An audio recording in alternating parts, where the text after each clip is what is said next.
नमस्कार साहेब. काय माझी बुकिंग आहे 12 तारखेची आणि सिलेंडरने भेटून राहिलं. माननीय भारताचे जे मुख्य पंतप्रधान आहेत ते सुद्धा सांगून राहिले की आपल्यापाशी तुटवडा नाही गॅसचा.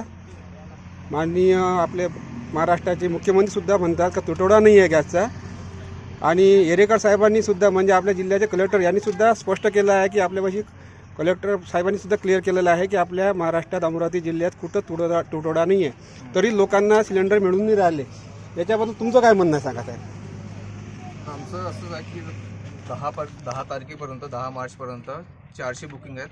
आम्ही प्राधान्य आधी त्यांना देणार, मग नंतर 11-12 जे येणार, जसं जसं माल येणार पुरवठा तिकून गाडी येणार आमची सिलेंडरची, तसंच आम्ही सर्व. नाही, विषय असा आहे का तुटवडा आहेच नाही म्हणते ना, तर मग थोडा नाही, गाडी आमची एक येत आहे.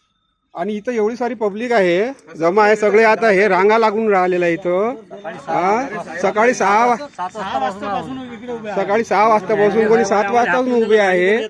आणि सर्वसामान्यांमध्ये चर्चा आहे साहेब, काय सर्वसामान्य लोकांमध्ये चर्चा आहे की इथं काळा बाजार होऊन राहिला, म्हणजे तुटवड्याच्या परिस्थितीचा फायदा घेण्याचा चालू आहे. म्हणजे नंबर देऊन नाही राहिले ते, फायदा महिन्याच्या देऊन राहिले.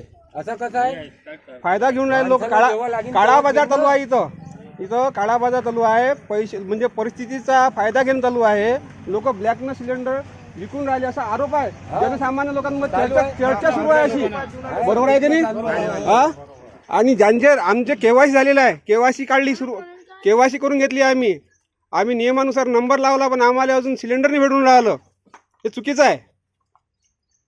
केदार साहेब येत आहेत, हे पुरवठा अधिकारी.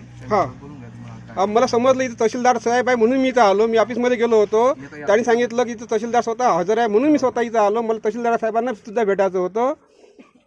तर असा आरोप आहे लोकांचा. आहे ना तुमचा आरोप आहे? बरोबर आहे ना? लोकांना ब्लॅकने भेटून राहिले, पण आपण इमानदार लोक जे तुम्ही केवायसी करून आले, केवायसी केली ना तुम्ही सगळ्यांनी, केवायसी केली, नंबर लावला, तरी तुम्हाला भेटून नाही राहिलं. हे चुकीचं आहे. प्रशासनानं जातीनं लक्ष घातलं पाहिजे आणि ह्या आदिशक्ती इंडियन गॅसवर खूप मोठ्या प्रकारची कारवाई केली पाहिजे. चुकीचं आहे सगळं हे.